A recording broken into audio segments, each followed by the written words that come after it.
একের পর এক ভারতীয় সংস্কৃতি, ভারতীয়দের উপাস্য মর্যাদা পুরুষোত্তম শ্রী রামচন্দ্রকে নিয়ে রাজ্যের মাননীয় মুখ্যমন্ত্রীর একের পর এক কুরুচিকর মন্তব্য, কখনো মহাকুম্ভকে মৃত্যুকুম্ভ নামে আখ্যায়িত করা, কখনো রামচন্দ্রের ধর্মকে গান্ধা ধর্ম বলা, আর এই রামচন্দ্রের অপমান কুরুচিকর মন্তব্য, তার প্রতিবাদে একের পর এক যে ঘটনা এই রাজ্য জুড়ে ঘটে চলেছে। আপনারা দেখুন, ক্রোনোলজি দেখুন।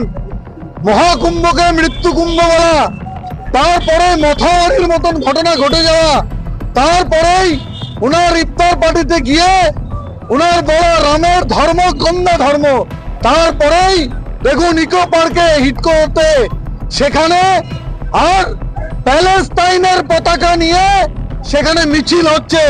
মাননীয় মুখ্যমন্ত্রী এই সকলের পেছনে থেকে তাদেরকে উৎসাহ যোগাচ্ছে। উনি কি সংকেত দিতে চাইছে? উনি পশ্চিমবঙ্গের সংখ্যাগুরু হিন্দুদের কি বুঝাতে চাইছে? সংখ্যালঘুদেরকে নিয়ে, সংখ্যালঘুদের সামনে রেখে তাদের আড়ালে উনি কি খেলা খেলতে চাইছে সেটা আজকে দিনের আলোর মতন পরিষ্কার হয়ে আছে। আমরা মমতা ব্যানার্জির এই গন্দা খেলা, এই সংখ্যালঘুদেরকে নিয়ে সংখ্যাগুরুদের উপাস্য দেবতা সম্পর্কে কুরুচিকর মন্তব্য দেওয়া, তার প্রতিবাদে আমরা রাস্তায় নেমেছি। মাননীয় মুখ্যমন্ত্রীকে তার মন্তব্য প্রত্যাহার করতে হবে, না হলে আমরা এই আন্দোলন আরো জোরদার করব।